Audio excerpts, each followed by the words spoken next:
Hi and welcome to this next section where we're going to look at important things to help you improve your design skills.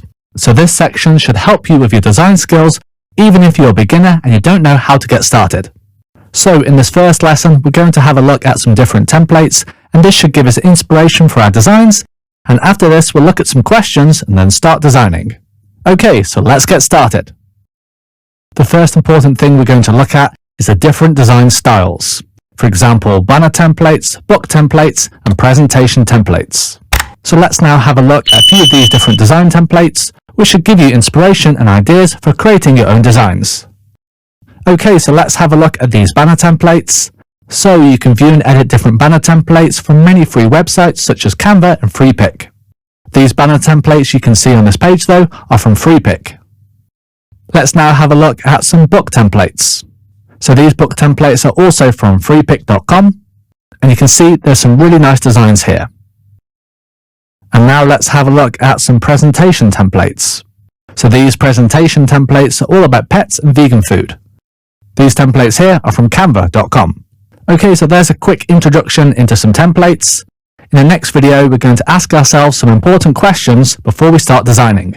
So thanks for watching, and I'll see you there. Okay, so now let's have a look at some important questions to ask ourselves before we start designing, and also what it takes to create a good design. So let's get started. So for this example, we're going to look at designing a logo for a plant shop. Before we design, let's ask ourselves these questions. So what are the signature colors of this company? What do you see when you imagine plants or the environment? Which colors should we use for the logo? And which words can we use for this company or the logo? Okay, let's now answer these questions, and then we'll start to design a logo for the plant shop. Okay, let's now answer question 1, which is what are the signature colors of this company? So for this, the company's signature color is by no surprise green. But let's think about what exact shade or type of green. I'm thinking of a grassy, leafy type green, so a kind of duller green that's not too bright. So this will remind people of plants rather than a bright, unnatural looking green. We'll look at this in detail later on though. Okay, let's now answer question 2, which is, what do you see when you imagine plants or the environment? So for me, I think about earth, plants, soil, trees, grass, rivers. Let's now answer question 3, which is what colours should we use for the logo? I'm thinking of using a dull leafy green for the plants and trees, and then an earthy brown for the soil, and a sea blue for the river. Okay, let's now answer question 4, which is, what words can we use for the company or the logo? So for this, I'm going to write down the name of the plant shop. This is just an example, this plant shop doesn't exist, but for this example, I'm going to use 2 different plant shop names. So for this, let's go with Oasis Plant Shop and the Greenery Corner. So if you want to come up with your own logo design, I do recommend asking yourself some questions before you start. Okay, so that's the end of this video. Next, we're going to design a logo. Thanks for watching, and I'll see you there.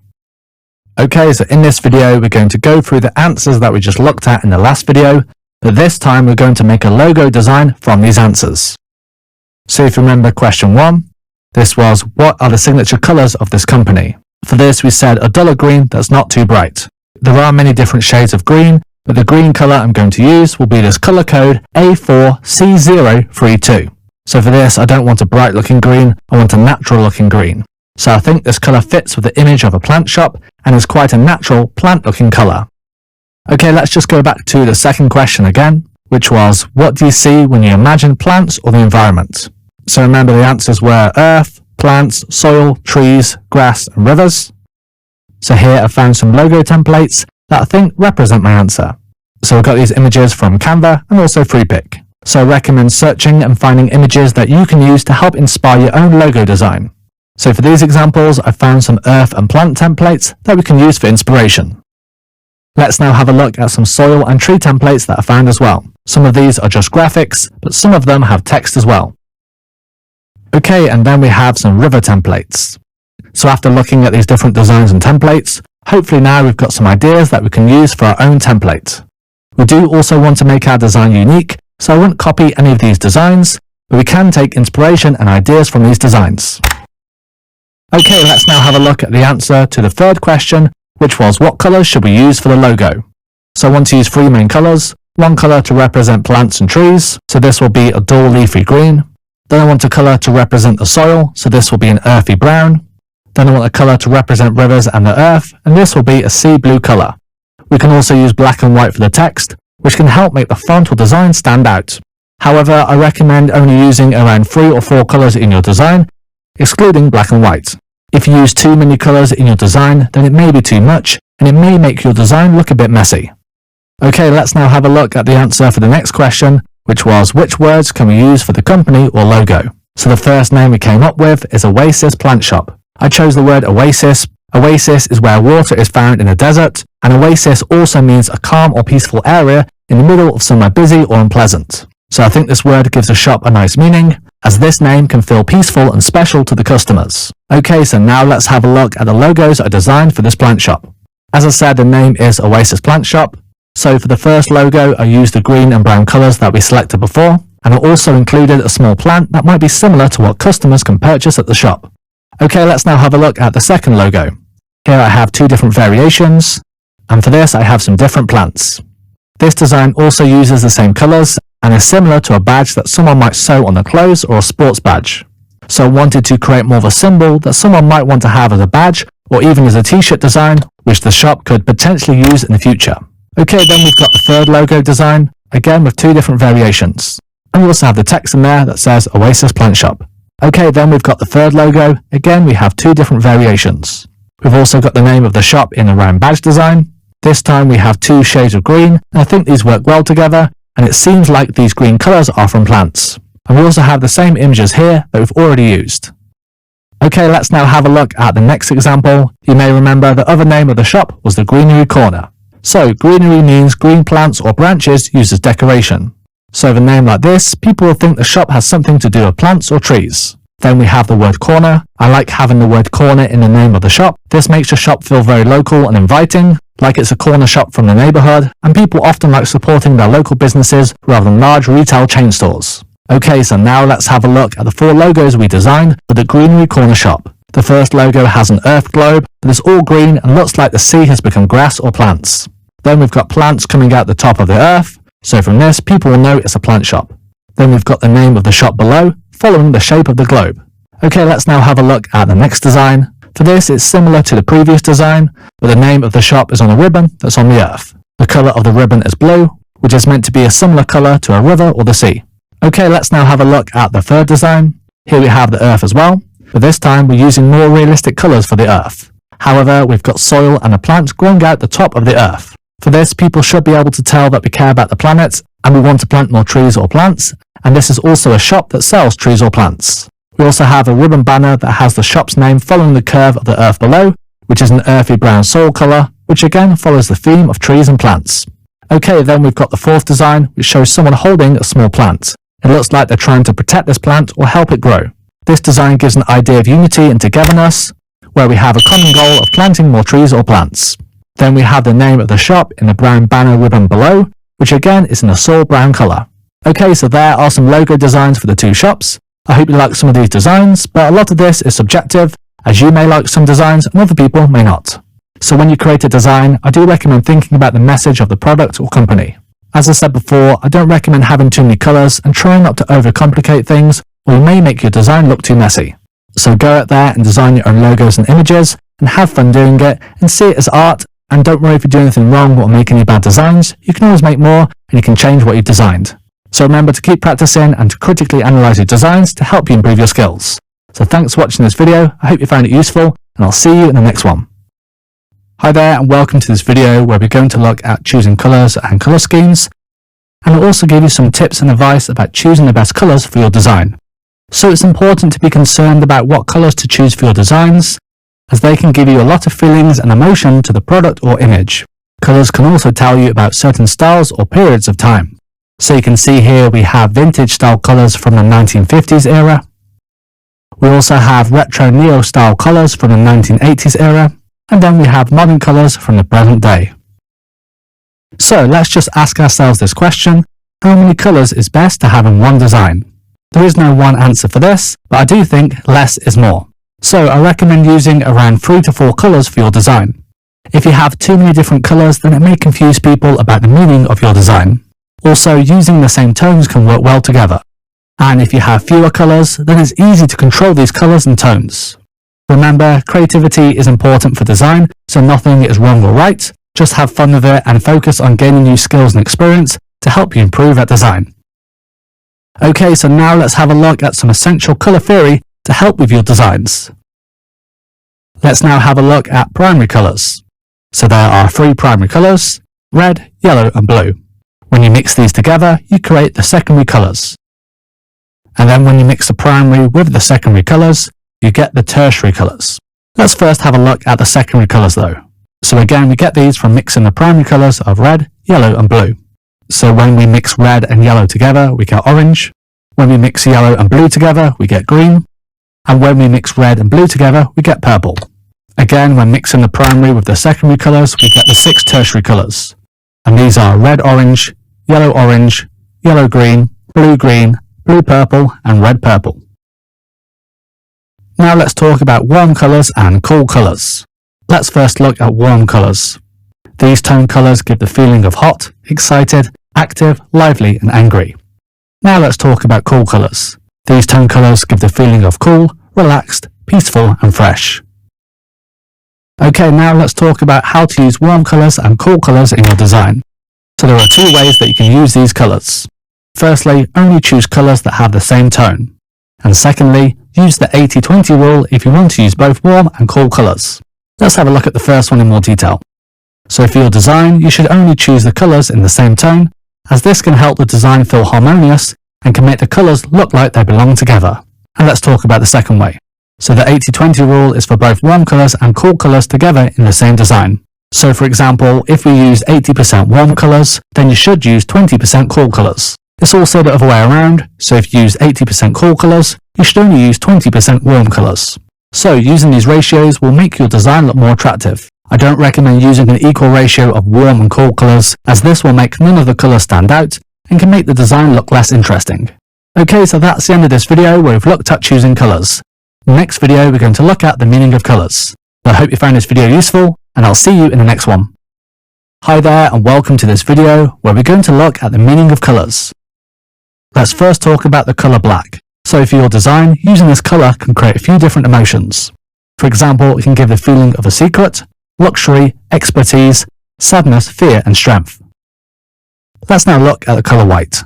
Using this colour in your design can give a feeling of innocence, cleanliness, safety, peace, virtuous, simplicity and justice. Next is red. This can give your design the feeling of love, lust, heat, power, speed, excitement, anger, intensity, leadership and determination. Then there's orange. This can give your designs a feeling of joyfulness, caring, sensitivity, friendship and peace. Then yellow. This can give your designs a feeling of warmth, positivity, imagination, intelligence, activity, a sense of humour, creativity and innocence.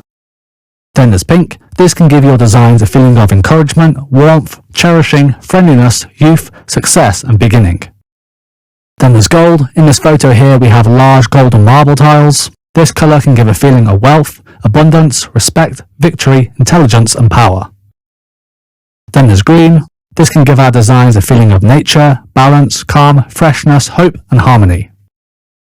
Then there's blue. This colour can give our designs a feeling of softness, calmness, coolness, freedom and clarity. Then there's brown. This colour can give our designs a feeling of stability, simplicity, strength, friendship, durability and intimacy. Okay, and then we have purple. This colour can give our designs a feeling of mystery, patience, change, idealism and extravagance. Okay, so that's the end of this video where we've had a look at the meaning of colours. So I hope now you have an idea of what colours to use in your design to help evoke certain emotions. So thanks for watching and I'll see you in the next one. Okay, so now let's talk about clashing colours. Clashing colours are 2 colours that are opposite in the circle of colours. The circle of colours is what we looked at before, and this shows us the primary, secondary and tertiary colours. Normally we don't use clashing colours in our designs as it can make them feel heavy and can often make the design look worse. So there are 6 pairs of clashing colours, and let's have a look at these now. So we have yellow and purple. We can see from the colour circle on the left that these colours are opposite each other. Then there's red and green. Again we can see in the colour circle that these colours are opposite each other. Then there's blue and orange. Again we can see these are opposite each other in the colour circle. And then we've got yellow orange and blue purple. And then there's red orange and blue green, and yellow green and red purple. Okay, so now let's have a look at how to use clashing colors. So for clashing colors, we can use the 80-20 rule. So if you use clashing colors in your design, one of these colors should be at 80% and one of them should be at 20%. If we use more than 20% for one of these clashing colors and have it at say 50-50, so 50% for one color and 50% for the other color, then the design can look messy and can make people feel confused and may not look interesting. The first photo has 50% red and 50% green, which in my opinion doesn't look that interesting compared to the second photo where we have around 80% green and 20% red, which I believe works a lot better and looks more interesting. However, you can still use clashing colors at 50-50. So if you're going to use 50% of one clashing color and 50% of the other clashing color, then I recommend adding another color such as white, grey or black to make the image softer. This can also stop the eyes from seeing too much contrast. So let's now have a look at these images here on the right. These images have the colors red and green, which are opposite each other in the color circle and are clashing colors. You can also combine the clashing colors with other colors to help improve the image and make the colors look softer. So if you do want to add another color to a design with clashing colors, then I only recommend using basic colors, for example white, grey or black. Okay, so that's clashing colors. Generally, I recommend avoiding these in your designs, but if you are going to use clashing colors, then I recommend using the 80-20 rule, and if you're going to add in another color, then you can use it at 50-50. Okay, so thanks for watching this video. I hope you found it useful, and I'll see you in the next one. Hi there, and welcome to this video where we're going to be looking at monochrome and color palettes. Let's first explain what monochrome actually is. So monochrome is when you match colors in the same tones. When we do this, the colors won't clash, it just increases or decreases the contrast so the color matches. So let's now have a look at the photos on the screen. So the first photo uses black, dark grey and light grey. So these colors make the photo look interesting, and you can see here that these colors work well together. Let's now have a look at the second photo. In this photo, the person is wearing black and red. There's also light grey from the background. Let's now have a look at the third photo. Here the model is holding a dark blue hat, and there's also a softer blue and a kind of grey-blue colour. Again, these colours all work well together and match. Then in the fourth photo, we have a photo of this outfit. Here we have the colours yellow, brown and grey-brown. Again, these all match. Then we have the fifth photo, which uses the colours black, dark blue and grey, which again are monochrome and match. So let's now have a look at colour palettes. So if you have no idea how to select colours or what colours to use together, then I recommend having a look at colour palettes. So there are many free websites that can help you find the best colours for your design. For example, colorhunt.co. Here I have some screenshots from Colorhunt, and you can see that in the first photo I've selected some pastel colours, and in the second photo I've typed in the word coffee, and you can see here I've got some coffee colour palettes. So let's actually jump over to colorhunt.co now, and I'll show you how this website works. So right now I'm on colorhunt.co, so we can click on the search box up here. And you can see up here we can choose different colours. Let's just choose blue. And you can see here we have many different blue colour palettes. Let's actually scroll up to the top again, and I'm going to remove this tag and click on the search box again. And now let's choose one of these. Again, let's select coffee. So we can see here all these different coffee colour palettes. And there's loads for us to choose. Okay, so that's Colorhunt, and there are other websites like this that we can use to help you find nice colour palettes for your design. One of the other websites that has colour palettes is of course Canva. Canva has many functions for design, which includes colour palettes. You can access Canva's colour palettes by going to canva.com/colors/color-palettes. This site has many different colour palettes, and there are many different pages of them. By the way, I've also linked to the different websites I'm going to mention in this video to a downloadable PDF attached to this video. So don't worry if you're not making notes of these websites, you can just click on these links in the PDF later on to directly go to these sites. Okay, so now let's have a look at this website. So you can see here we have many different colour palettes, and we can actually search for a colour palette. And you can see here we actually have a few pages just with these coffee colour palettes. We can also heart the colour palettes we like, so we can quickly see which ones we like or not. We can also click on the colour palette, and you can see here we have the exact colour codes. So we can click on these colours here to copy the colour codes. Canva can also generate color palettes from images and photographs. And we can access these by going to canva.com/color/color-palette-generator. Again, this link has been added to the PDF attached to this video.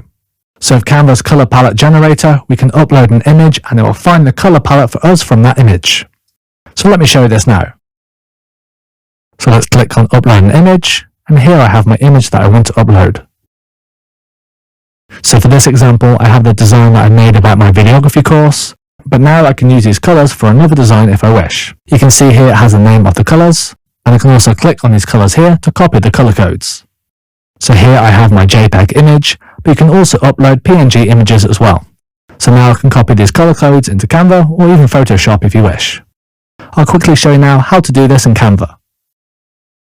So here I have a blank design, but just for this example, I'm going to quickly now add a few shapes.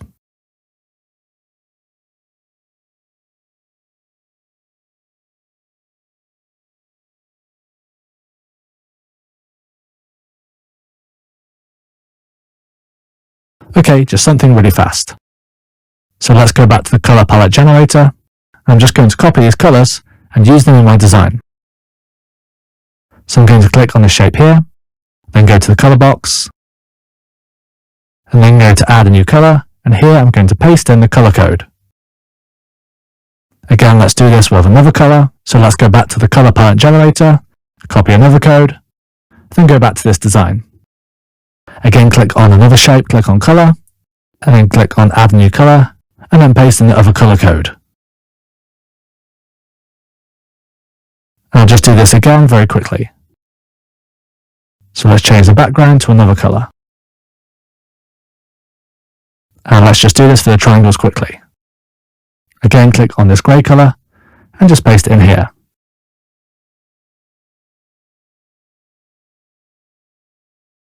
It's not the best design, but I just wanted to quickly show you how you can copy the color codes into Canva. Just for this example, I'm actually going to add the design to a new page. So I did upload this previously, so let's go to Uploads. So let's click on Uploads, and here I have my design that I uploaded previously. In Canva as well, we can also pick a color from the design using the eyedropper tool. So you can add an image to Canva, and then you can use this tool to find the exact colors that you used in your design. So let me just quickly show you this now. So if I just unselect this image here, and then go up to color, I can click on add a new color, and then I can click this eyedropper tool here, which allows you to pick a color from the design. So for example, let's just pick this gray color here. You can see update here in the display.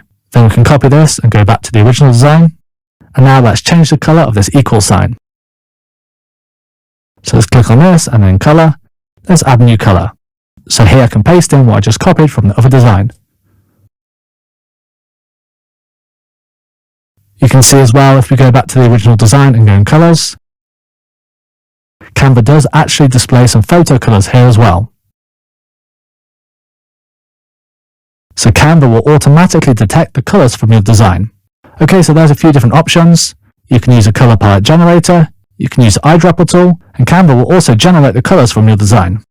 Okay, so that's the end of this video. In this video, we've looked at monochrome and color palettes. I hope you found this video useful, and I'll see you in the next one.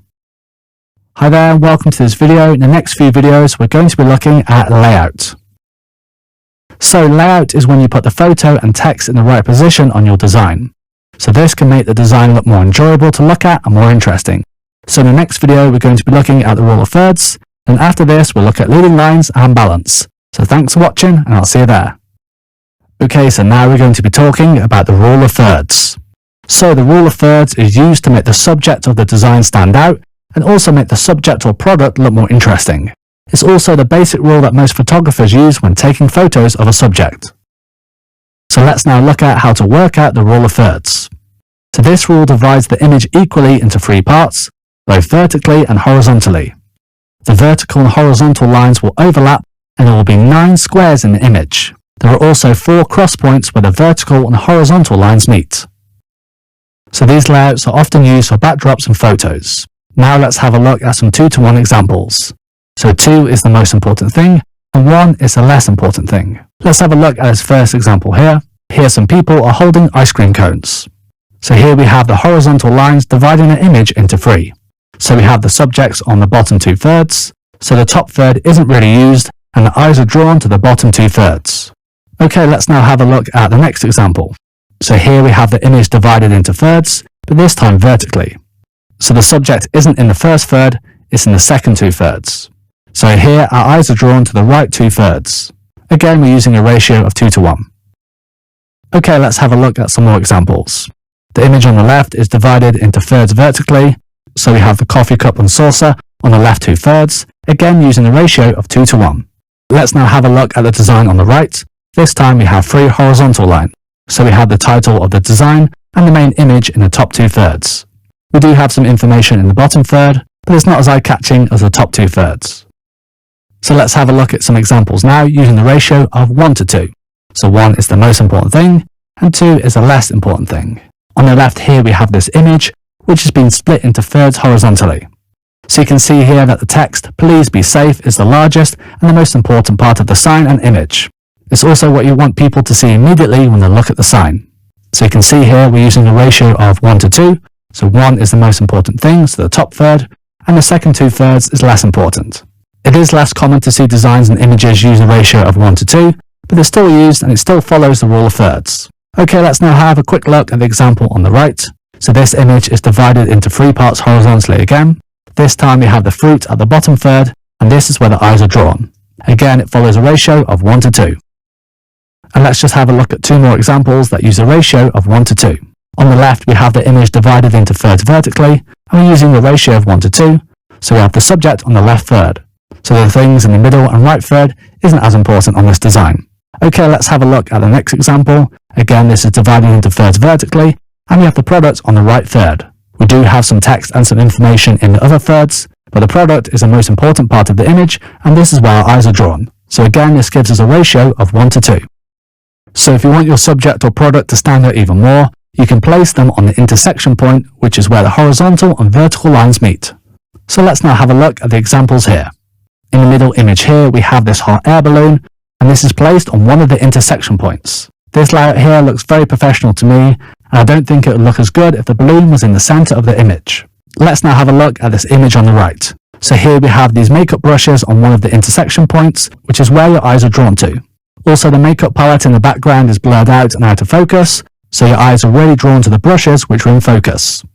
So you can experiment with putting your subject or product on different intersection points, but remember, you don't always have to follow the rule of thirds. This is just a guideline, but if you think it looks better placing your subject or product somewhere else, you can always do that. Just remember the rule of thirds is a good starting point and often looks great. Okay, so that's the end of this video. Hope you found it useful, and I'll see you in the next one where we're going to be looking at leading lines. Okay, so in this video, we're going to be looking at leading lines. So leading lines direct the viewer's eyes to the subject or product and makes them stand out more. So let's now have a look at some examples.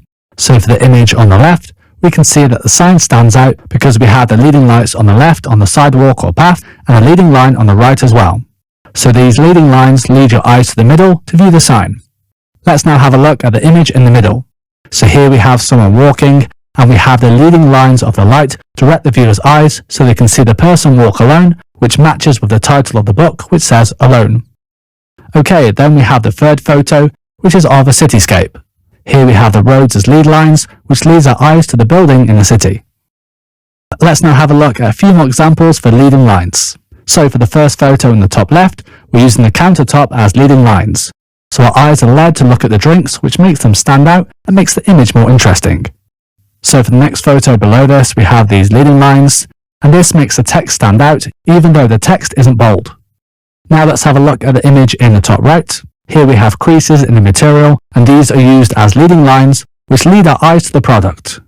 Then in the next image below this, we have curved lines in the sand, which are used as leading lines. So these again draw our eyes to the product. Then in the last photo, we have vertical leading lines, which again lead our eyes to the product and help the product stand out and look more interesting. Okay, so that's leading lines. I recommend experimenting with these in your design if you want to make the subject or product stand out. Thanks for watching, and I'll see you in the next one where we're going to be looking at balance. Okay, so now let's have a look at balance. So balance is when you have elements weighted against each other in your design. This can give the design a sense of completion and stability. The elements can be balanced vertically, horizontally, and diagonally. You can also balance the foreground and background to give a visual balance. Let's now have a look at some examples. In the first photo here on the left, we have someone doing meditation. This image is balanced with the subject sitting in the middle and a similar amount of elements either side of them. Okay, let's now have a look at the next image. This image is for a competition. Here each person is balancing out the design. So one person is turned out to the left and the other one's turned out to the right, which balances out the design. We also have these name labels for each person too, which also balances out the design. We also have the text verses in the center, as well as a different color for each person, and also an equal amount of white dots behind each person, which again balances out the design. Okay, let's now have a look at the third design. Here we have 12 photos, 6 up and 6 down, which balances out the design. There's also text in the middle, and we also alternate black and white and colors in the image, and the images also alternate between black and white and color. We also have these small heart images either side that balances out the design. We also cut the photos at the same point on the left and right side, which again balances out the design. Okay, let's now have a look at another example. Here we have a menu. So we do have a few different things in this menu that balances out the design. So we have the name of the cafe at the top and middle of the design. There's also the same amount of images at the top and bottom of the design. We also have the same amount of images on the left and right of the design. We also have images on both corners at the top of the page, and there's also this image of coffee beans at the bottom of the page, which balances the design out. The items on the menu and price all have an equal margin and are balanced. So again, this example is balanced.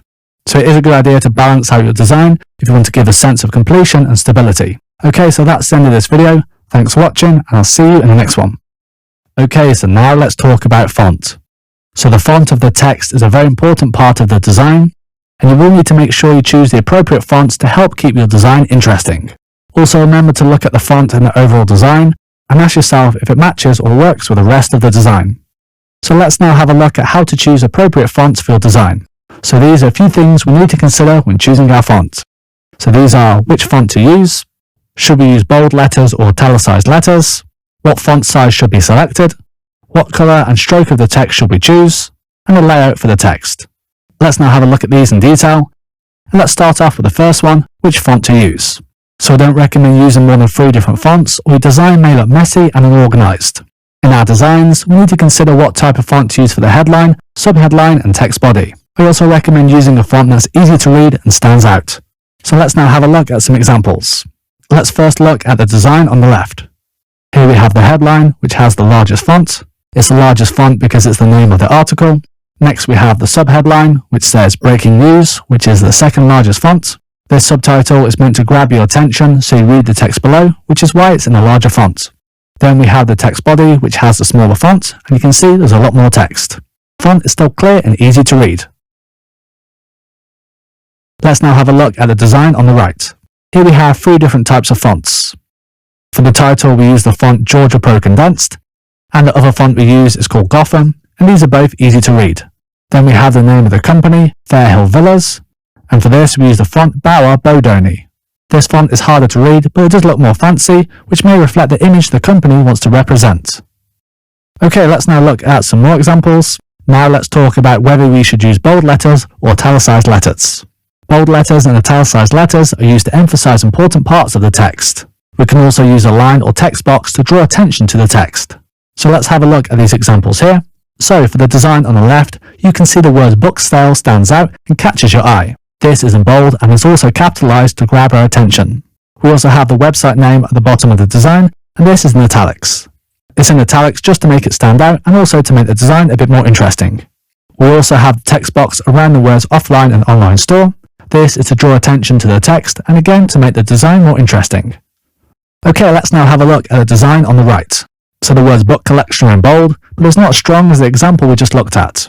However, we do have these lines above the text to draw your attention. So we can use a line or text box to draw attention to the text and to make the design a bit more interesting.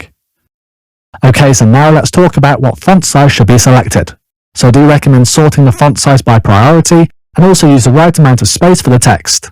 Generally, you want to have the most important text the largest size, so it's normally the title or the text you want people to instantly see.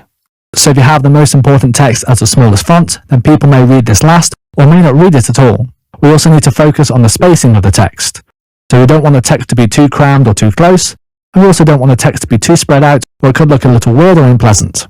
Okay, so now let's have a look at some examples. So for the design on the left, This is a book design about music theory, so the words music theory are bold, capitalized, and also have the largest text. We then have the text for electronic producers, which is less important than the words music theory, but it's still important, so it's in a large font that's bold and also capitalized. We also have the words the complete course, which is important, so it's in a large font, but it's not the most important, so it's not the largest font. We then have who the book was created by, which isn't as important, so it's in a smaller font and it's not capitalized and the name is not in bold. We then have the website name, which again isn't that important, so this isn't bold, it's also not capitalized, and the font isn't too large. We also have a good amount of spacing for this text, and it's centered to balance out the design. Okay, let's now have a look at the next example. This one is very similar. Again, this is a book cover design. So we have the words Ableton Live 11 in bold, which is the name of the software that people want to learn from this book. This is important so people know it's the correct software. So this is in bold, capitalized, and is also the largest text on the page. Then we have the subtitle, which is Music Production in Ableton Live. This is important so people know the skills they're going to learn in the software, so it's in a large font, but it's not as large as the same title, but it's also bold and capitalized to stand out. Then we have who created the book, which is in a smaller font and the name is not bold.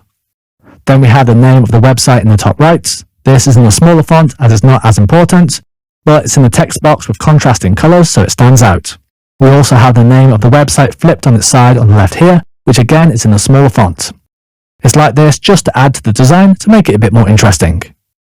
Okay, so now let's talk about what color and stroke of text should we choose. So we can make the text stand out by using different colors and strokes. So the stroke is the outline of the text or the color around the edges of the item. Just be aware if you choose to have color strokes in your design, then the strokes should all be the same color. If you use multiple stroke colors, then your design can start to look messy and inconsistent. Okay, so let's have a look at some examples for this. Let's have a look at the example in the top left. The first line has a yellow text box with black text. Then the second line inverts this, so it has a black text box with yellow text. Then the third and also the fourth line does this as well. So this makes the text stand out and also makes it pretty interesting to look at. Let's now have a look at the next example, which is the example below. This design uses a white color stroke. This makes the text stand out and makes it look a little more interesting. Let's now look at the next example, and here we have the words book launch in different colors. For this text, we're also only using a few different colors. So we're using maroon and pink, as well as black and white. You can see here this pink color of the text in the text box also matches the color on the person's top. We also have these small icons, which again use the same color. This design is very simple and isn't messy, but it's still interesting. Let's now have a look at the next example, and this uses a black color stroke on the title. This uses a black color stroke on the title, which is the word hamburger, and also the italic words, which is full of flavor. This makes the text stand out and also keeps the design consistent and not too messy, as they both use the same color stroke. We also have these text boxes here, which both use the same red color, which keeps the design consistent and not messy. Okay, so now let's talk about the layout for the text. So the text layout is an important part of the design process, and it's where you put the text in the right position. So if you do this correctly, this can help keep your design looking clean. This can also make your design look interesting and makes it stand out. It also helps the reader understand the meaning of the product and what you want to represent with your design. It also allows a reader to easily memorize the important text. Okay, so now let's have a look at some examples. So here we have a textbook layout. This has photos and text boxes to group the different parts together, which lets you know that the text is related to the image next to it. The text boxes also use different colors, so they stand out and you can easily tell them apart. On the right we have a larger photo and then two smaller photos below, which evenly balances out the design, which makes it look nice and interesting. In the text boxes below here we have bold text for the topic, so this helps it stand out and catch the viewer's eye. Then the rest of the text is regular sized text and is less important. Let's now have a look at some more examples. The next one here is for a website. You can see we have a nice balanced design here, where we have these evenly spread out images and a large image at the top to grab your attention. Then we have a card layout. This has some different angles here in the design, which makes it look modern and edgy.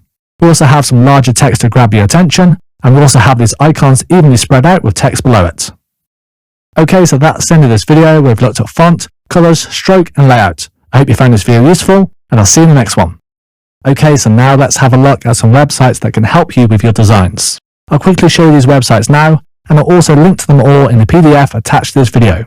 Most of these sites will give you free royalty-free images, but some of them may require a small fee. I'll explain this all shortly. Okay, let's have a look at the first site, which is Canva.com. Of course, we've looked at Canva a lot so far. But Canva is a free-to-use graphic design tool which also allows you to create social media posts, presentations, posters, logos, videos, and more. We then have Pixabay, which is spelled Pixabay.com. This is a royalty-free image and video website. Then there's freepik.com, which is spelled Freepik.com. This is a search engine that helps you find photos, images, illustrations, and PSD Photoshop files. Many of these images have a free license, but some require the premium membership to use these photos. Then we've got freedesignfile.com. This website has a collection of free vector art, icons, PSD Photoshop files, and Photoshop plugins and fonts. All the images on the site are free to use for personal use, and most of them can be used commercially. Then there's elements.envato.com. This is a subscription site for stock photos, graphics, videos, and music. You will have to pay to use these, but it is a good website and it has a lot of choice. The subscription is paid, but this website does have a lot of choice.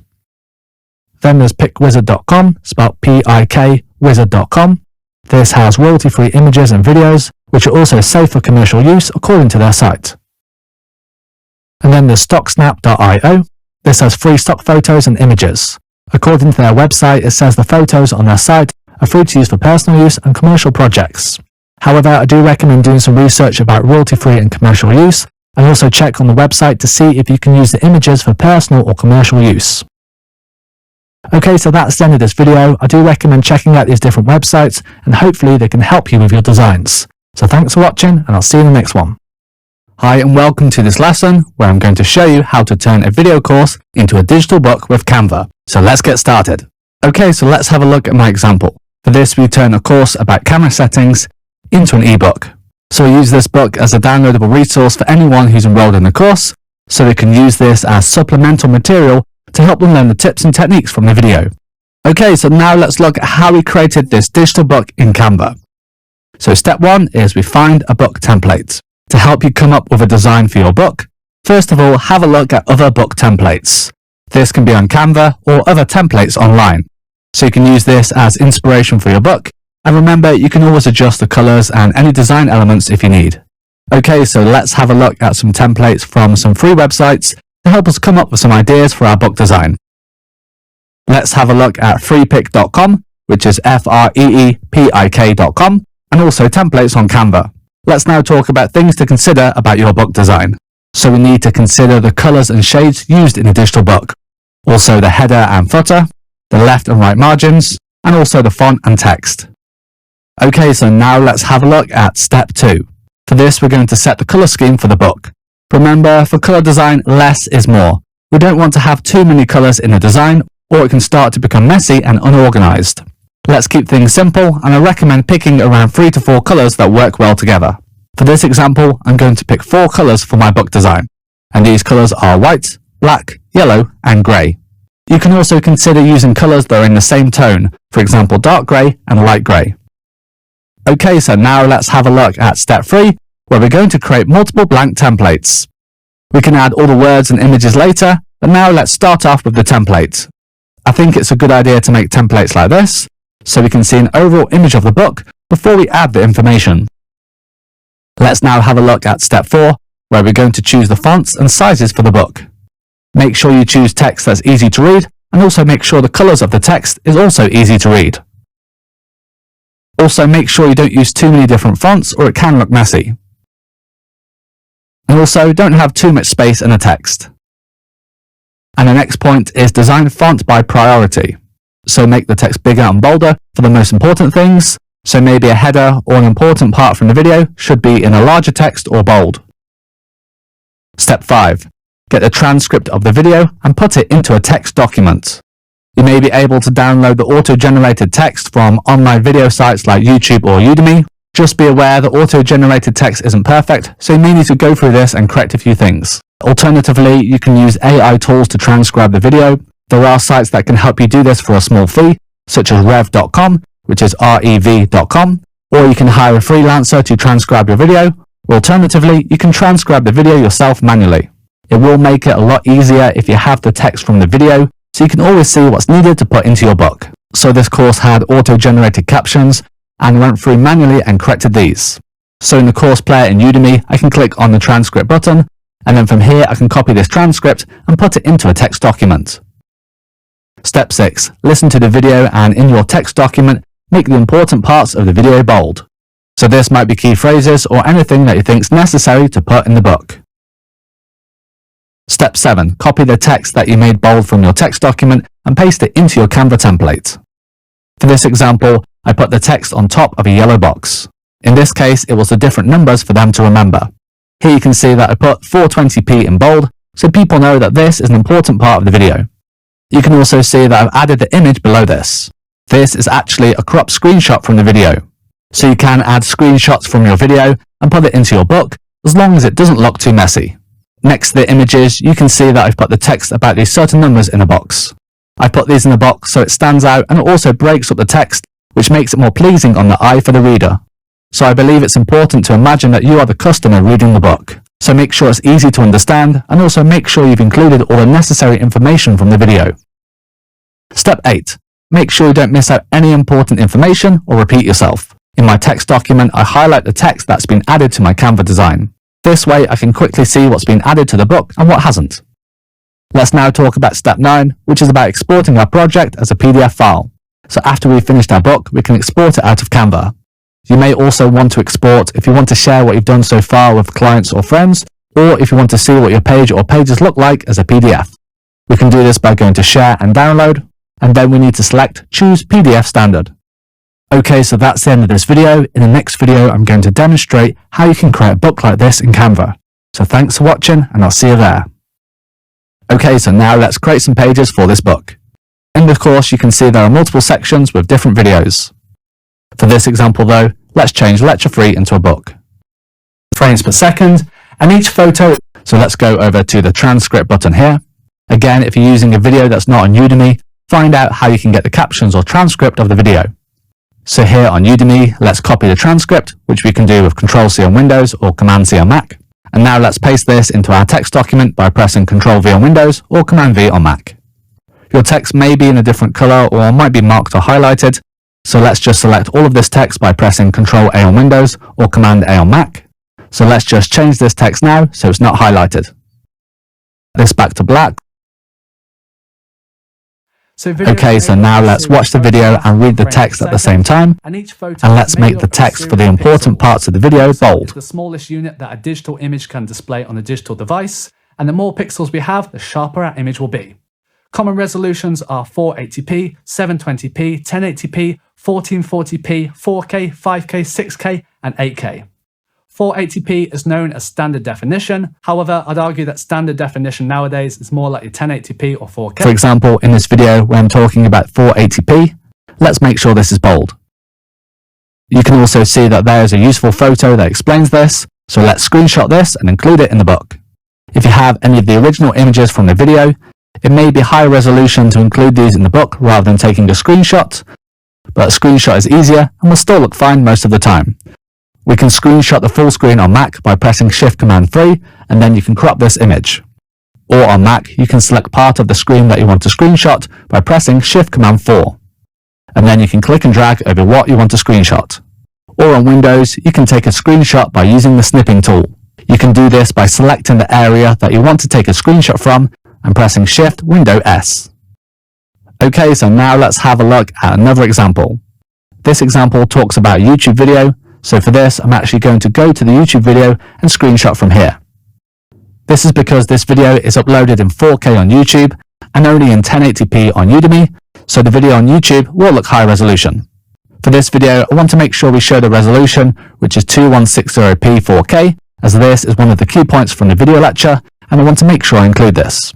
So let's put this on full screen, and then I'm going to screenshot by pressing Shift-Command-4 and dragging over the area I want to screenshot. Okay, so now let's go back to the Canva design, and now let's choose a template for this video lecture. So we can click this button here to edit this page. We can also zoom in and out on the design by dragging the zoom slider at the bottom here. Now let's paste the important text from the text document into Canva. So here I have two windows open at the same time, one with Google Docs where the transcript is, and one with Canva. So I can quickly swap between the two tabs. Now let's paste the title into the top text bar, and let's make this text box wider so it fits all in one line, and let's also capitalize the first letter of the first word. Now let's highlight the text in the text document so I know that I've added this to the Canva book template.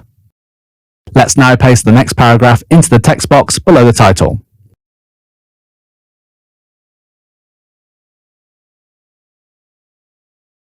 Again, let's highlight this to the text document, so I know I've added this to the Canva book. For the next paragraph, I'm going to place the text on top of this yellow box and make it bold.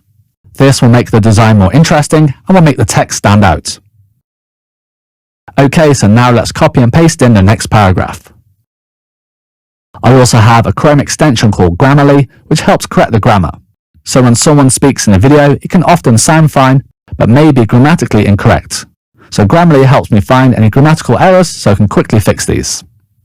Now let's adjust where it says 480p, and let's also make this bold, as this is an important part and we want to emphasize this. So let's just readjust the image placeholder and also the text box, and let's just delete some of this text here as I don't think this is crucial. Let's just resize the image placeholder and text box again, and delete this placeholder text. And let's just copy and paste the next paragraph and add it to this text box. Let's just select all of the text now in the box, and I'm not going to make this bold, and let's just adjust these boxes now to neaten this up. Okay, so now let's add an image, as this helps us break up the text and makes the page look a bit more interesting. Let's delete this placeholder and find my own image. We can do this by going to Uploads on the left here. Now let's click on Upload Files and add the screenshot that we took before. Now let's resize the image and make it big enough to clearly read, but not too big that it takes up too much space.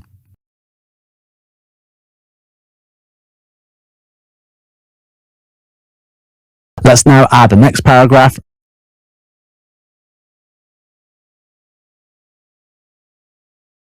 I also don't need to add the word so. This might be fine for a video, but for a book it's not needed, so let's delete this. Let's also capitalize the first letter of the word for. Let's just delete the line space at the bottom here to neaten this up. Again, let's highlight this paragraph in the text document so we know we've added this to the Canva book. Let's now copy and paste the next paragraph into this text box. I think this is a bit too small, so let's change the size of the font up here.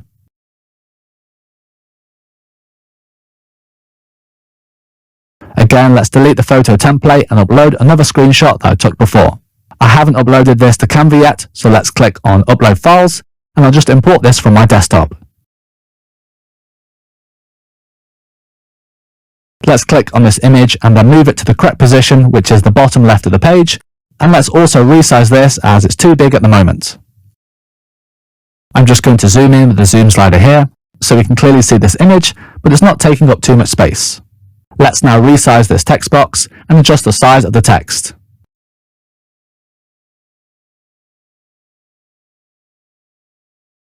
I also want to make a shape to highlight the 4K resolution number from the screenshot, which is an important part of the video that I want to emphasize. So let's go up to Elements and choose this rectangle shape that has smooth edges. Now let's resize this and add a border to the shape by pressing the border icon up here, and let's choose this single line border. Now let's change the border color to red and make the shape transparent so we can just see the border, and decrease the corner rounding amount. Let's also make the border a bit thinner as it's a bit too thick right now, so we can do this by decreasing the border weight. Let's now resize this shape and move it so it highlights 2160p 4K. So now the reader can clearly see this from the shape, which is drawing attention to the number in the shape. Let's just decrease the corner rounding amount even more. Okay, I think this looks good now. Next to this, I also want to add a finger clicking graphic which will draw even more attention to this number. So let's go up to Elements again and let's type in click in the search. And let's select See All. And now let's scroll down and find one that's suitable. As this will be a PDF file, I want to have a still image, not a moving image. Okay, I think this one here is suitable. By the way, this image is for Canva Pro, but if you're following along and using the free version of Canva, just make sure you choose another image that doesn't have this crown icon and is a free image for you to use. Now let's resize this and place this over the shape so it draws our eyes onto the 2160p 4K number. Okay, I think this is good now, and I've finished this page for the book. Let's now zoom out with the zoom slider and see what the whole page looks like. Let's just move all of the text and images slightly so it's a bit more even on the page. So we can do this by clicking and dragging all of the text, boxes and images and just dragging it down slightly. Okay, I think this is good now. Let's now talk about step 9, which is about exporting our project as a PDF file. So after we've finished our book, we can export it out of Canva. You may also want to export if you want to share what you've done so far with clients or friends, or if you want to see what your page or pages look like as a PDF. We can do this by going to Share and Download, and then we need to select Choose PDF Standard. Then you can select all the pages or just the pages you want to download. You can also just download the current page you're on by selecting Current Page, or you can select certain pages with these checkboxes here. However, for this, we're going to select all the pages. So let's check all pages and select Done. Okay, so when you're ready to export, click Download.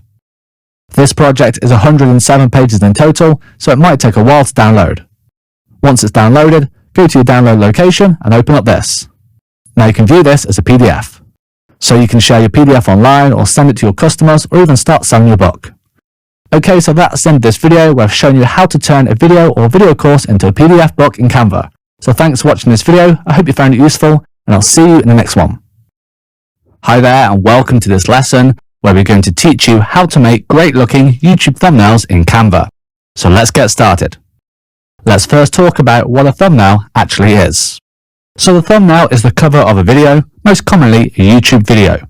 This thumbnail represents the video content and it's what makes people want to click the video.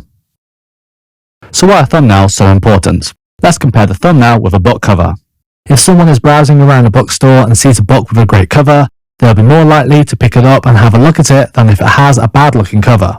This doesn't necessarily mean it's a good book or not, or if the book's suitable for them, but a good design can help grab people's attention, and this is the same for video thumbnails as well. The thumbnail really makes the first impression, and first impressions are very important. If it's a good looking thumbnail design, the video can get more clicks and views, which means it can get more likes, and the channel can also get more subscribers if this video is suitable for them. Now let's talk about the benefits of using Canva to design your thumbnails. Canva is really easy to use and it can save you time compared to something like Photoshop to design thumbnails. Canva may not be quite as powerful for some tasks, but it's more than good enough to help you design great looking video thumbnails. You can also save money by designing the thumbnails yourself with Canva rather than hiring someone to create them for you. Canva also has many great templates and copyright-free photos, graphics and fonts, so you can use them in your design without worrying about copyrighted material. If you sign up for Canva Pro, you have even more options for copyright-free images and designs, but you can still do a lot in the free version of Canva.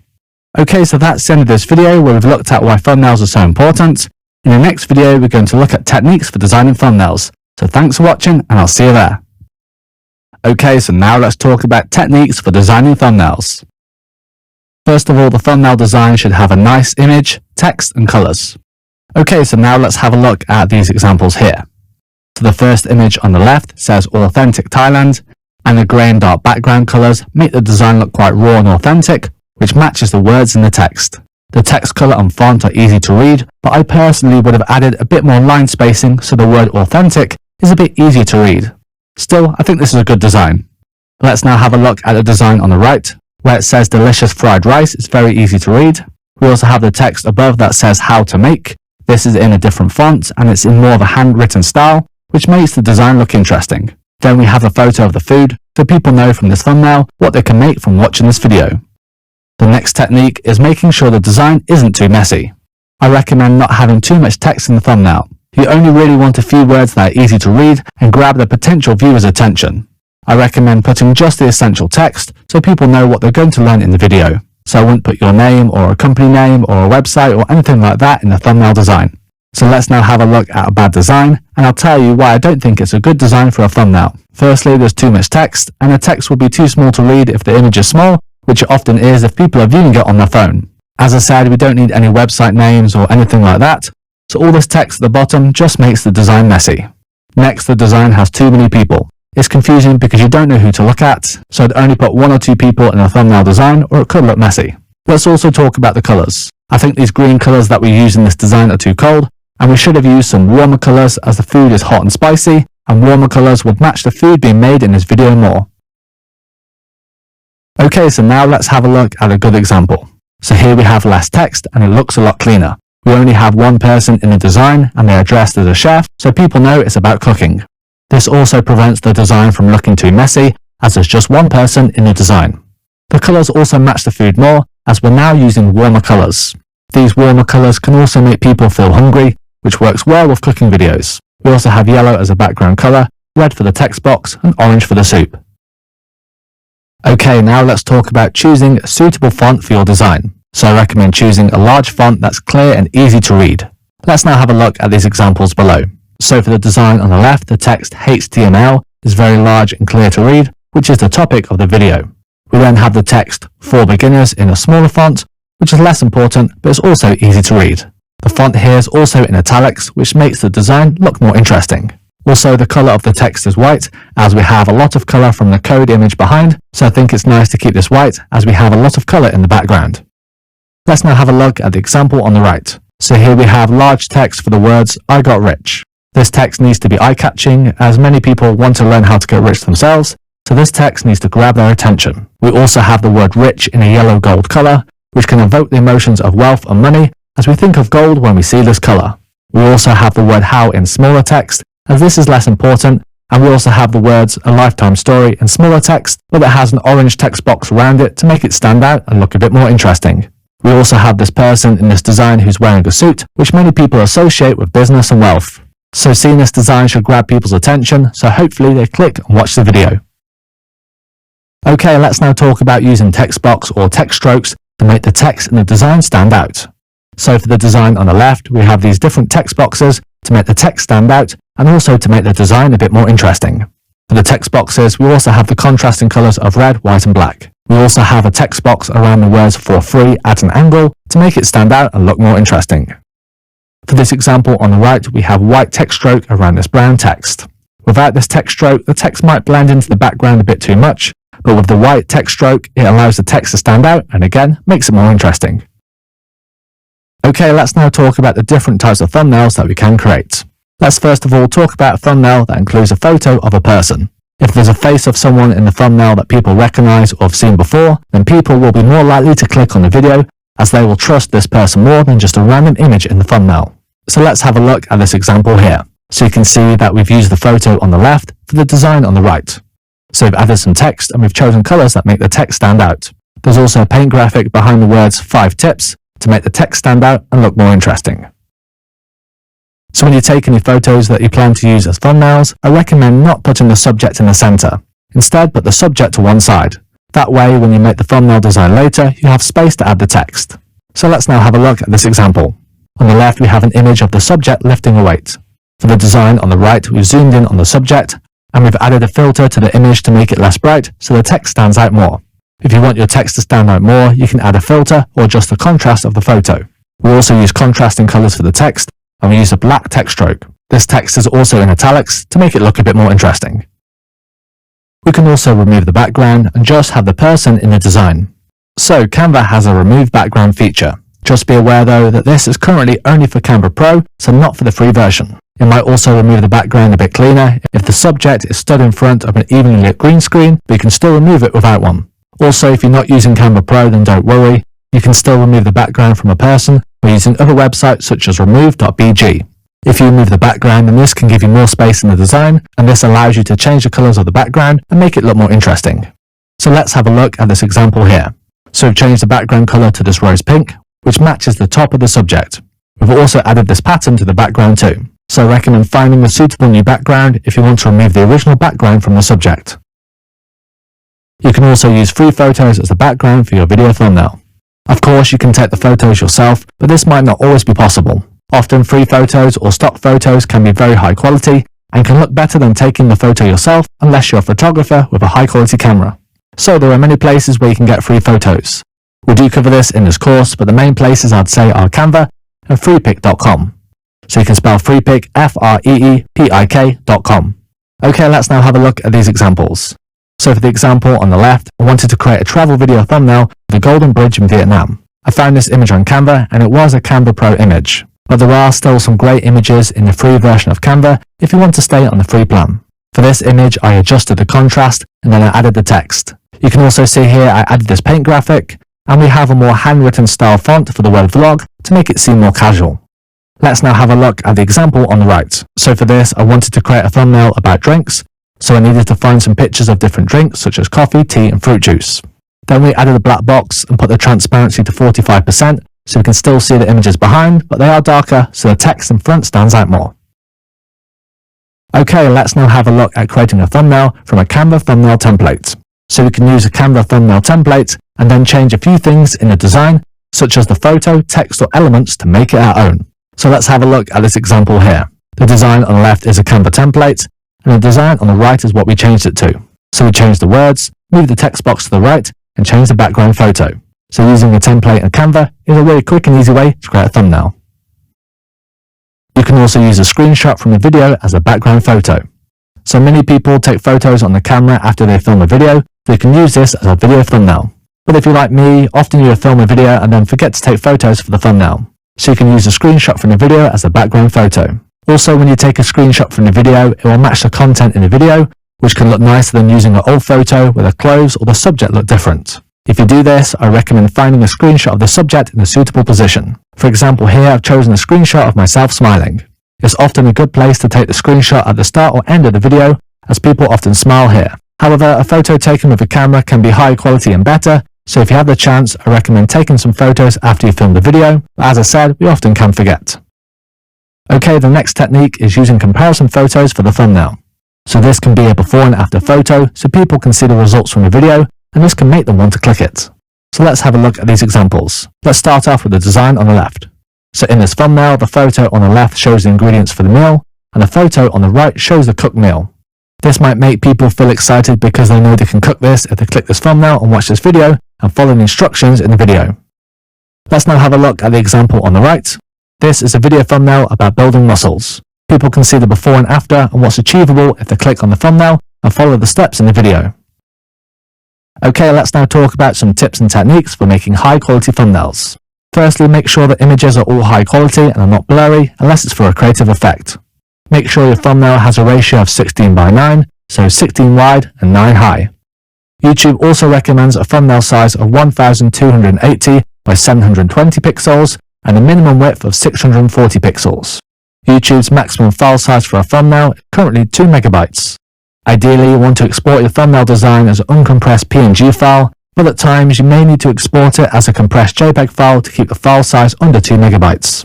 That's because JPEG images have smaller file sizes than PNG images, but they're not as high quality. Okay, so that's the end of this video where we've looked at different techniques for designing thumbnails. I hope you found this video useful, and I hope you can start to implement some of the techniques that we taught in this video. So thanks for watching, and I'll see you in the next one. Okay, so now let's look at how to make a thumbnail in Canva, where we already have a photo of the subject. So in Canva, let's use a YouTube thumbnail. And let's use a blank YouTube thumbnail.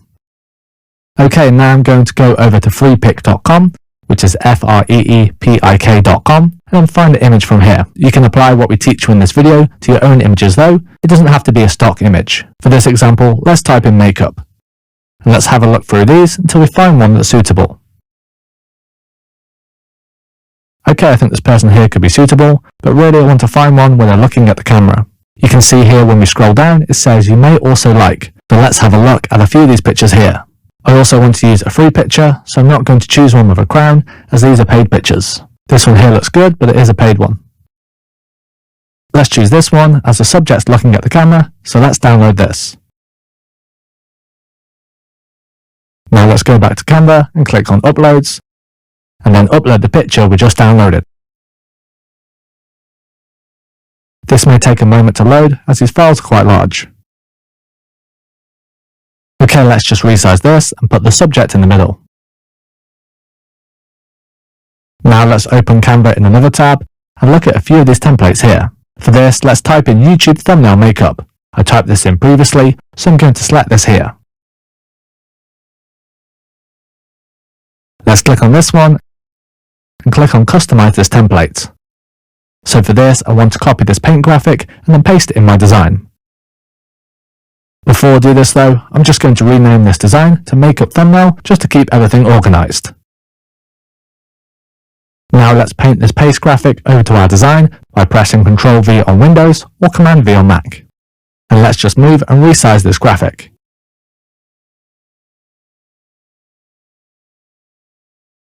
Let's now change the color of this paint graphic. Here you can see we have the colors from the photo, so let's try some of these. However, for this, I'm going to choose my own color. Let's choose this tone here though, as I think this matches the design well. Let's now click on text and add a text box. For this, let's type in 5 tips. And let's select this text by pressing Ctrl A on Windows or Command A on Mac. And let's change this to a different font. There's a text that I already have in mind called Adlery Swash, so let's type this in the search. Okay, here it is, and let's use this. Let's just click and drag on this text to resize it. I want to have the letter 5 a different size, so let's actually delete this and then duplicate this text box. Now let's type in 5 and then resize this. Okay, I think that looks more suitable. Let's actually rotate both of these, and then I'm going to click and drag over both of these text boxes and then choose a new color, so it changes the color for both of the text boxes at the same time. Let's choose yellow, and let's now change the text effect to a shadow effect. Let's now change the shadow color to black. Let's now adjust the offset and change the transparency to 100% so we can see the shadow a bit clearer. Let's just resize and move this text now. And let's also resize and adjust this graphic here as well. Okay, let's now add another text box. So under text, let's click on add a heading. Let's change this to say natural. And let's change the color. Let's now move this to the top right. And let's choose a different font. The one I want to use is called Sensei. So let's type this in the search and choose this one. Let's just resize this and change the position of the text box. Okay, let's now add an effect for the text. So let's click on Effects and let's choose Shadow again. Let's change the shadow color to black and let's increase the transparency to 100%. Let's also curve this text to make the design look a bit more interesting. However, I don't want it this extreme, so let's move the curve amount down. Let's just reposition this text, and now let's add another text box. So under text, let's click on add a text box. Now let's type in makeup. Let's now change the font, and I'm going to choose this one here called Sensor Brush. Let's now change the font, and let's try out a few of these. This one's a bit too much, so let's try another font. Let's type in handwriting, and try out some of these. Let's now change the font color to white, and resize this and move it over to the right, so it's not in the way of the subject. Let's try some more of these fonts now. Some of these fonts are premium fonts, and some of them are free. Let's also capitalize the word up. Okay, let's find a few more of these fonts. Okay, let's have a look at another font. I think this one here called Playlist Script is suitable, so let's use this. Again, let's add a shadow effect for this text to help it stand out a lot more interesting. So let's click on Effects, and then click on Shadow. Again, let's change the color to black, and increase the transparency to 100%. Let's just zoom in and zoom out to see what our design looks like from further away and closer up. Okay, I think this looks good now, and that's how you can make a video thumbnail starting with a photograph of a person. So I hope you found this video useful, and I'll see you in the next one. Hi there, and welcome to this video where we're going to look at creating a video thumbnail that has an image with the background removed. So I'm going to find a photograph on freepik.com, freepik.com, and let's type in makeup.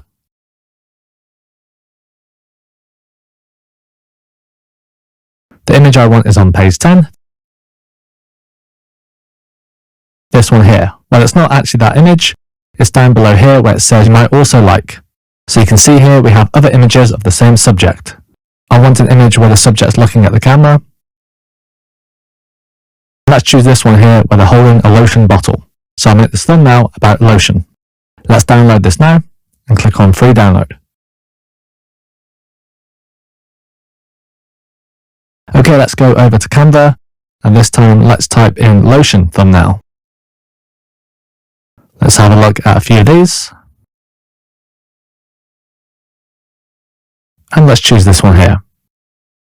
Let's now click customize this template. So we're not actually going to use this template, we're just going to use some of the elements from this template. Let's also click on this template here and click on customize this template. Let's now type in beauty pink. I actually want to find a background now. So for these thumbnail templates here, I'll just be using the background.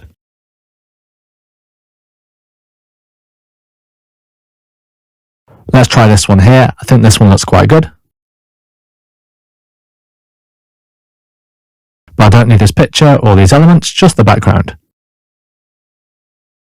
However, I'll leave this shape here and also this graphic with the hearts, as I think this might add to our design as well. So let's now click on Uploads and Upload Files and add the picture that we found on FreePic.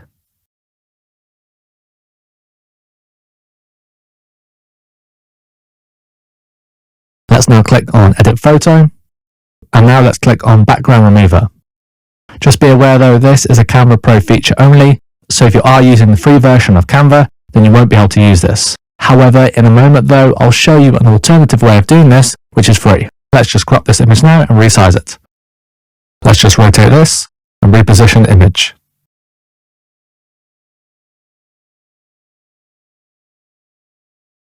Okay, now I'm going to show you a free way of removing the background, just in case you're not using Canva Pro. So the website is remove.bg. This allows you to remove the background from an image. So let's now click on Upload Image, and now let's select the image that we downloaded previously. This can take a while to remove the image, but I have found if you refresh the page, it seems to work a bit faster.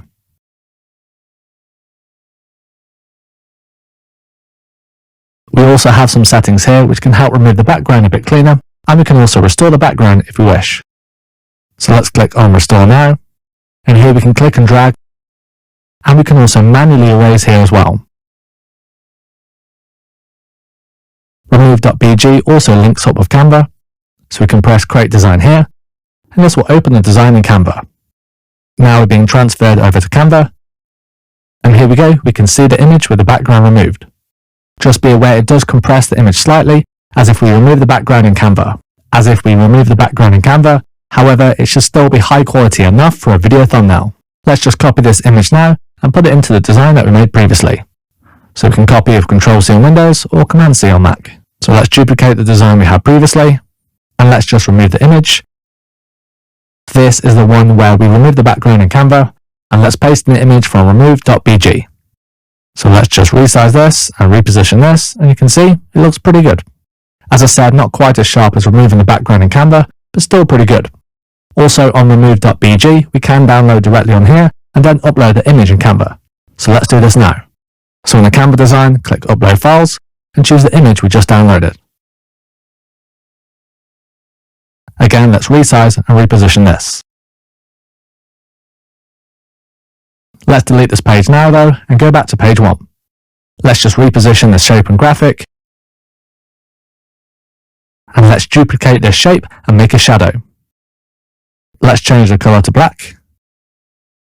And let's now right click on this and go to Layer, and then go to Send Backwards.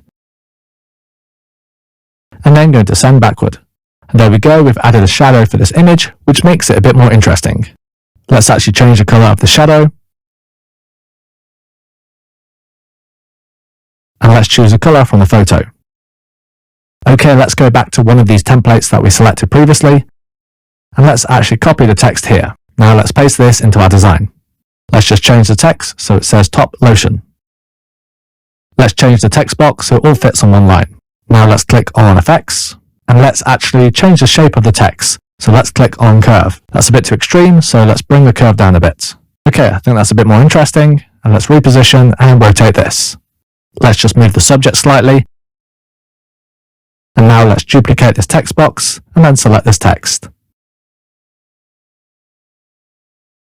Let's change the color of this text to this pink text that we use in the document.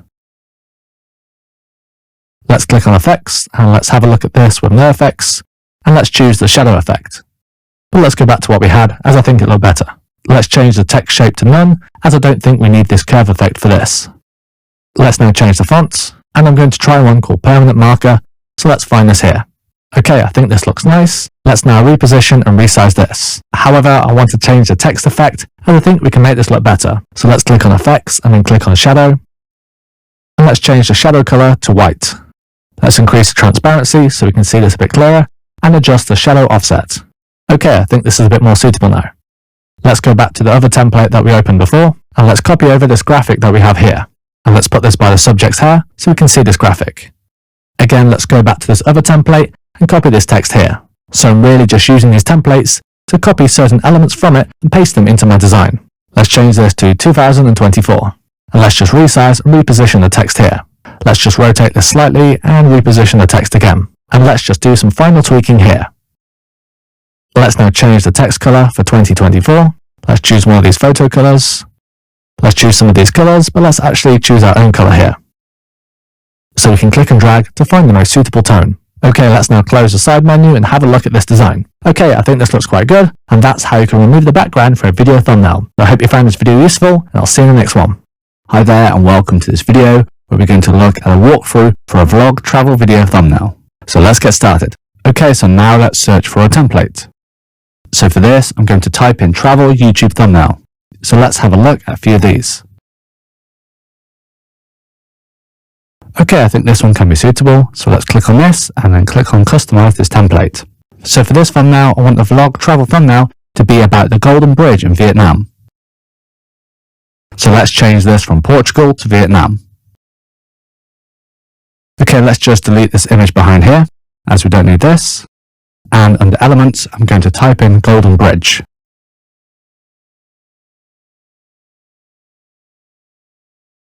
And now let's click on photos. There is a Golden Bridge in San Francisco, so let's be a bit more specific in the search and type in Vietnam Golden Bridge. The Golden Bridge is this here, it's this hand bridge which is in Da Nang, Vietnam. Many of these are suitable, but I like this image here. You may notice as well that these images are only available for Canva Pro, as we have this small Pro icon here. So if you're using the free version of Canva Pro and you're following along, then you will have to use another image. Okay, let's just resize and crop this. I also want to have a frame around the image, which is why I'm not having the image cover the whole design. Let's now click on the text and then click on effects, and I'm going to choose this effect here called splice. Now let's change the color of the text. I think a blue-green color would be nice. So I'm actually going to select the color myself.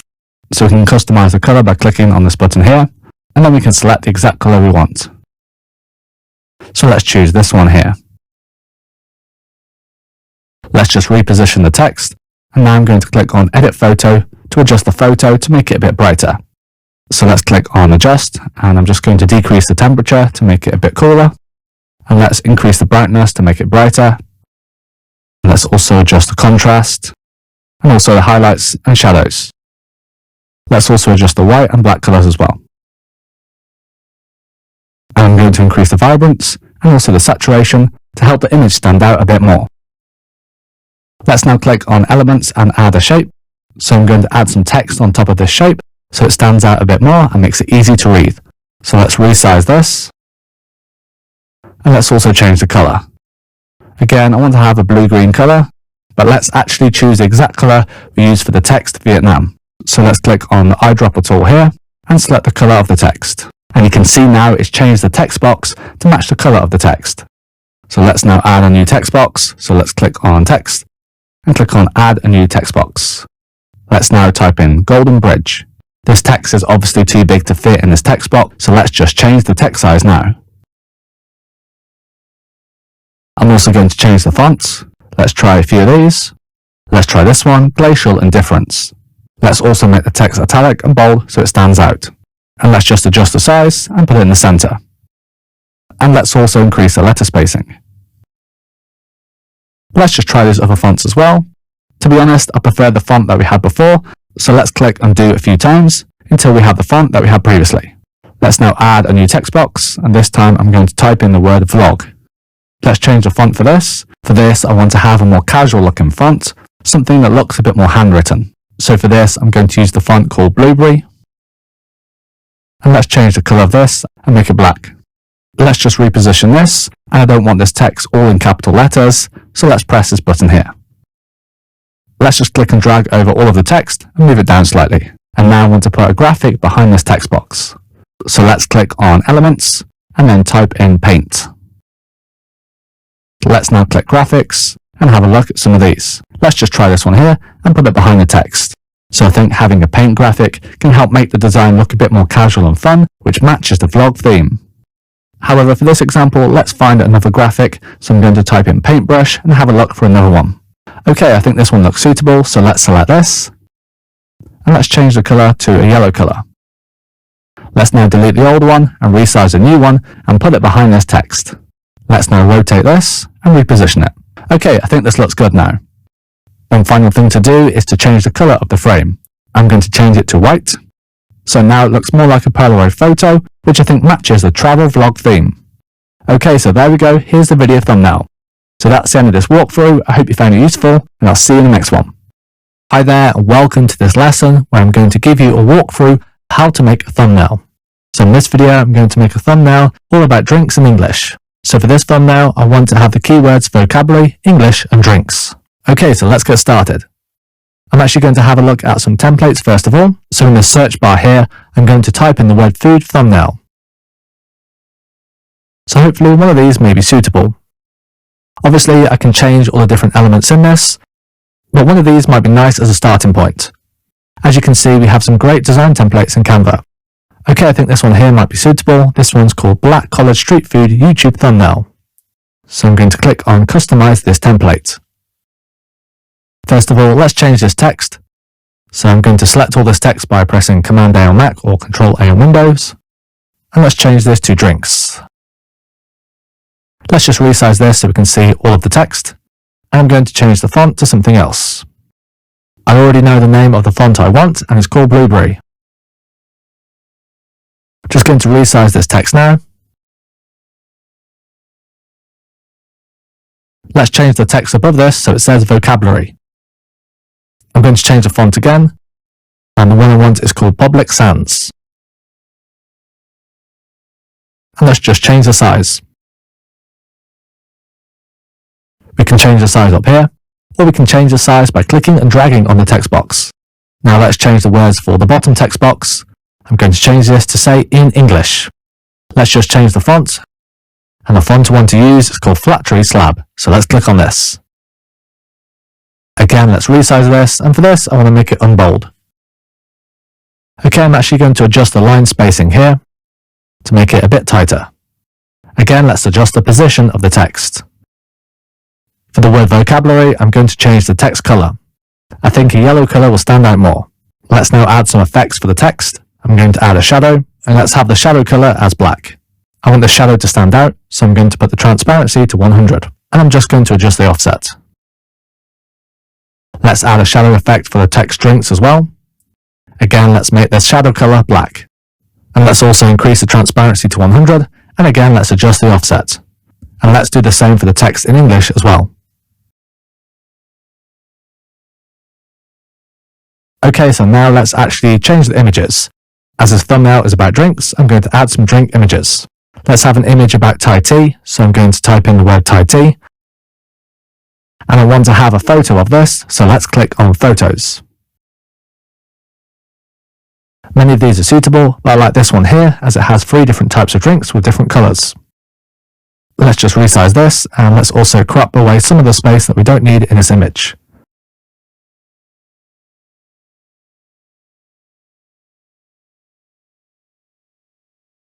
And again, let's resize this. Okay, let's now add another image. For this one, I want to have an image about juice, again as a photo. I think this one here looks nice, very colourful, and it shows different types of juice. Again, let's crop away some of the space we don't need and resize this. So let's delete this image here, and also this flag icon. Now I want to have an image of coffee, so I'm going to type in coffee in the search bar. I think this one here is nice. Again, let's crop away any space we don't need and resize this. Now I want to have an image of a bottle of herb juice. So let's type this in the search and find one that's suitable. Okay, I think this one's suitable. Again, let's just crop anything we don't need, and let's just resize this.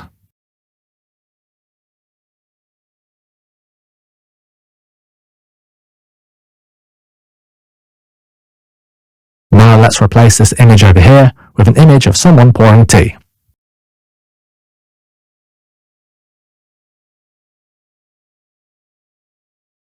Let's now delete this template image.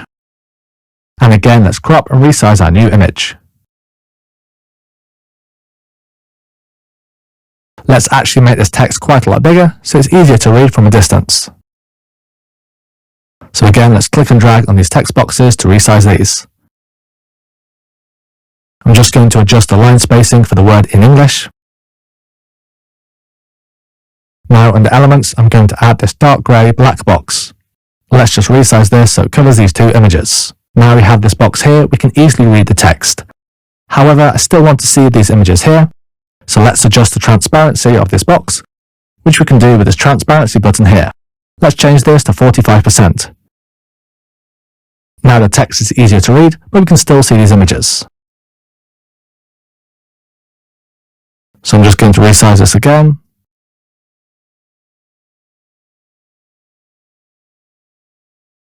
I'm just going to see what it looks like by adjusting the offset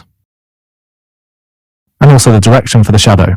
So when creating designs, it may not be perfect straight away, so you may need to make slight adjustments to improve what it looks like. And let's now change the text vocabulary to bold. I remember previously I saw an element that I liked on another thumbnail template, so let's actually find this and copy and paste this element into our design. The template I want to copy and paste the element from is from a drink thumbnail, so I'm going to type in drink thumbnail up here.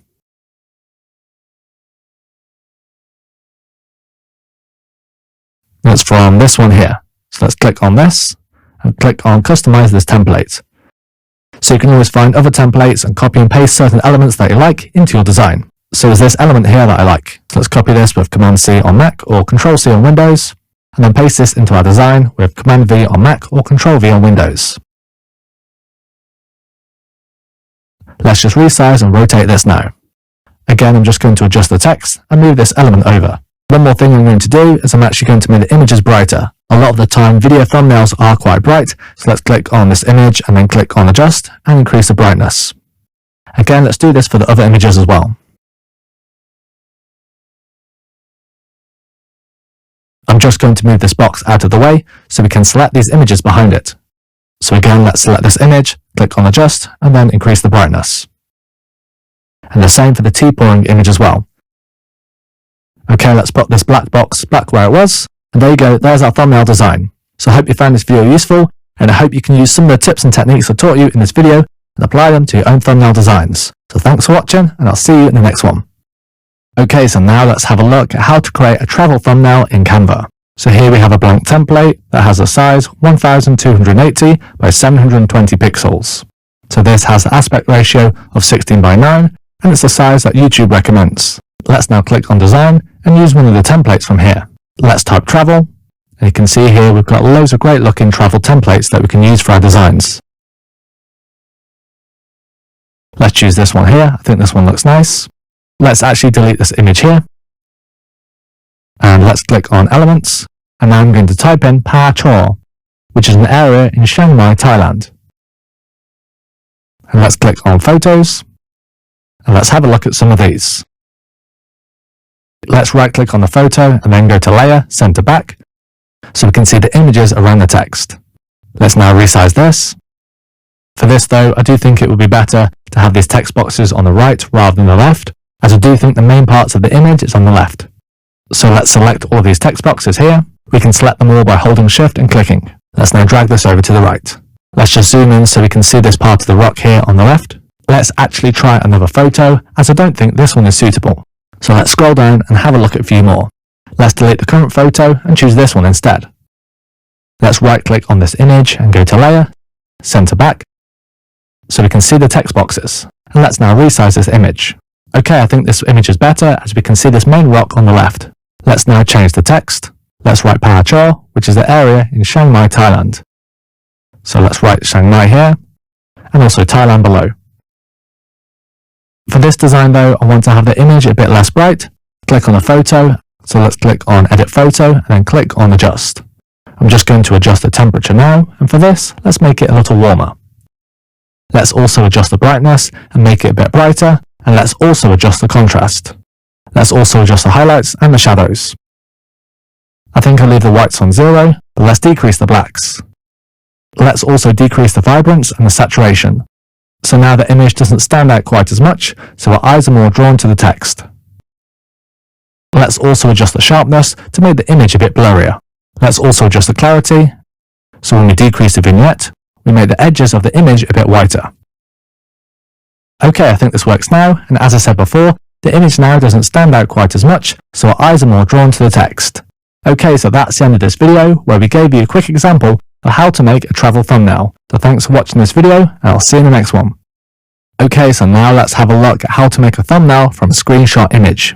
So sometimes when you're recording videos, you may forget to take a photograph, so you can actually take a screenshot from your video and use this as your video thumbnail. So let's now have a look at this video here where I want to take a screenshot from. Often in videos, the subject will smile at the end of the video, so let's now have a look at the end of the video and find a suitable screenshot. Okay, I think this frame here is good, so let's use this. Let's also put the video on the highest resolution and make this full screen so we get the highest resolution for our screenshot. Let's now find the part at the end of the video with a smile and take a screenshot of this. We can take a screenshot of the full page on Mac by pressing Shift Command 3, or we can select the part we want to screenshot by pressing Shift Command 4 and dragging over the area we wish to screenshot. On Windows, you can screenshot the whole page by pressing the Print Screen button. Or you can use the snipping tool, where you can choose the area you want to screenshot by pressing Windows, Shift and S. Okay, I think this one here is fine, so let's now take a screenshot. Okay, so now we're in Canva, and let's now find a template. I'm going to choose a fitness thumbnail, as for a lot of these templates, the text stands out, and I want to have something similar for our design. Okay, let's choose this one here. I like the text here, and let's press Customize this template. Okay, let's now have a look at another template. Let's choose this one here, and let's press Customize this template. Let's go back to our screenshot. So this video is from one of my courses. I'm going to use this text here, how to record your camera for recording videos in the video thumbnail. Okay, let's go back to Canva. And here's the screenshot that we took. I'm going to copy these text boxes over to my design, and we can copy by pressing Ctrl-C on Windows or Command-C on Mac. Let's now paste this in my design with Ctrl-V on Windows or Command-V on Mac. Let's now change the text color, and let's change it to white.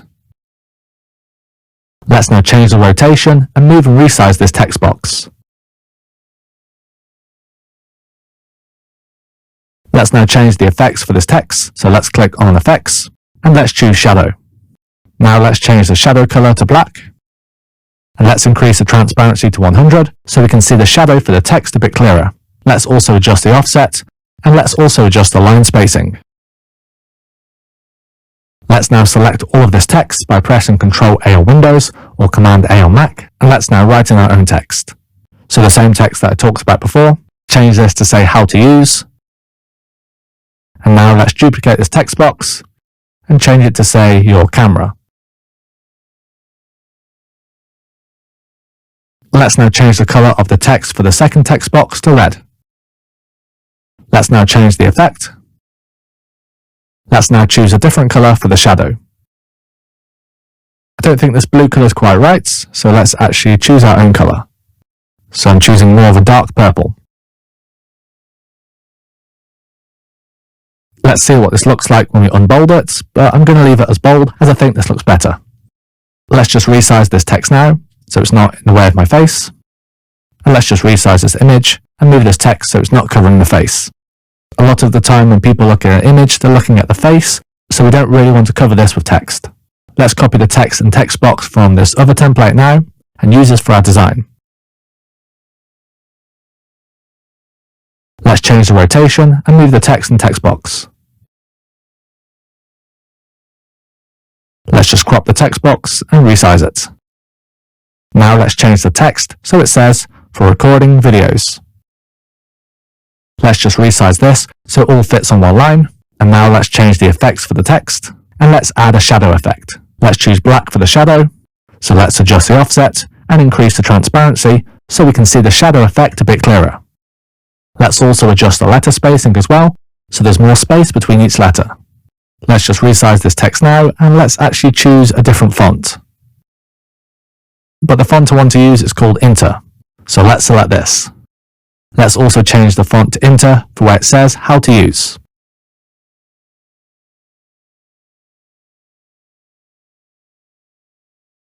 Let's just make a few tweaks to the text now. And now let's look at adjusting this image.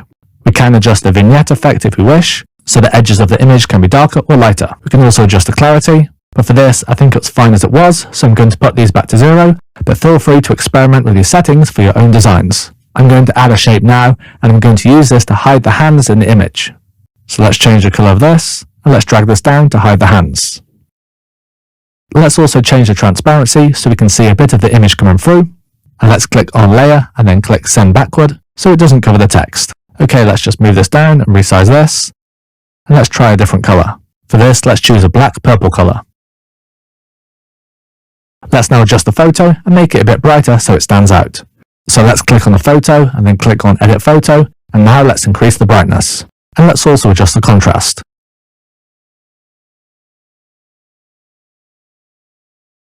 But I don't think we need to change the rest of the settings here, so let's leave them as they are.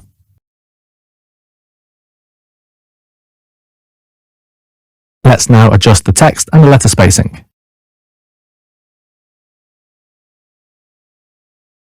Let's just adjust the text slightly to line it up. Let's now click on your camera, and I don't want this italic, so it's different from the first line. And there you go, there's our design. So that's how I made a video thumbnail from a screenshot. So thanks for watching this video, I hope you found it useful, and I'll see you in the next one. Let's now have a look at how to create a before and after thumbnail. On the Canva homepage, I'm going to choose the YouTube thumbnail template. This now gives us a blank page, and under the design tab, let's type in before after. So this will give us some before and after templates. Let's now have a look at a few of these. Okay, I think this one's suitable, so let's click to add this. I'm just going to delete the text here and also these icons. So here we have two images before and after. Just going to delete these images now and add my own images. So let's click this back button. And now under elements, I'm going to type in papaya salad. So on the left, I want to have the ingredients for the salad, and on the right, I want to show the salad fully prepared. So from this thumbnail, people will know that they can make this dish from watching this video. So let's click on photos and find the salad fully prepared. We can see in the image here we have a crab. So for the image on the left where we have the ingredients, I want to make sure it has a crab in the image. Okay, I think this one's good, but let's have a look for another one as well. Okay, I think this one's a bit better. Let's just resize this. Let's just move this. Let's just click to move this. And then hit done when we're ready. Let's now move both the images. I'm going to delete this white line in the middle as I don't really want this for this design. Okay, let's now change this to how to cook papaya salad. Let's now change this to how to cook. Then below I have this text box. Now let's change the transparency so you can still see the images behind. So this box allows the text to stand out a bit more, but you can still see the images. Let's just highlight this text now by pressing Ctrl A on Windows or Command A on Mac, and let's change the font. Let's just try a few of these. Let's also make the text bold. Let's try this text called Georgia Pro. Let's now change the text color. For the text color, I'm going to leave it on white. And let's now add an effect for the text by clicking the effects button here. Let's try this one called shadow. And let's change the shadow color to black and increase the transparency so we can clearly see the shadow. Let's also adjust the offset and the direction of the shadow.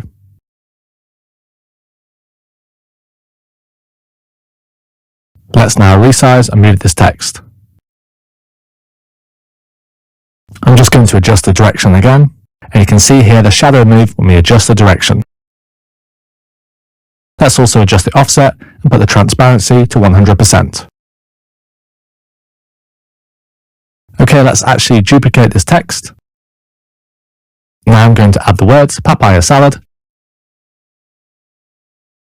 And let's change the color to this yellow color. Let's actually change the text to black. So for this, I don't want to have a shadow, but I do want to add a box. And then later, I'll add a yellow box. So for this text, I don't want to have a shadow, but I do want to add this box and then put it behind the text to help the text stand out. So let's just put this around the text. Now we can clearly read the words papaya salad. And let's just position this in the middle. Let's now select the box, and I'm going to change the transparency.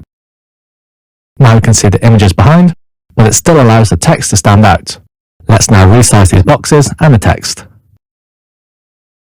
Okay, I'm just going to adjust the line spacing for the words how to cook. Let's make it a bit tighter and put it in the center.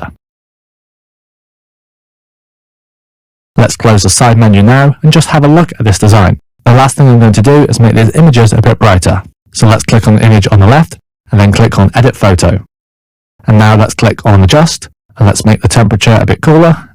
Now let's increase the brightness and adjust the contrast. So now this image stands out more. Let's do the same for the second image. So let's click on this and let's increase the brightness for this and also adjust the contrast.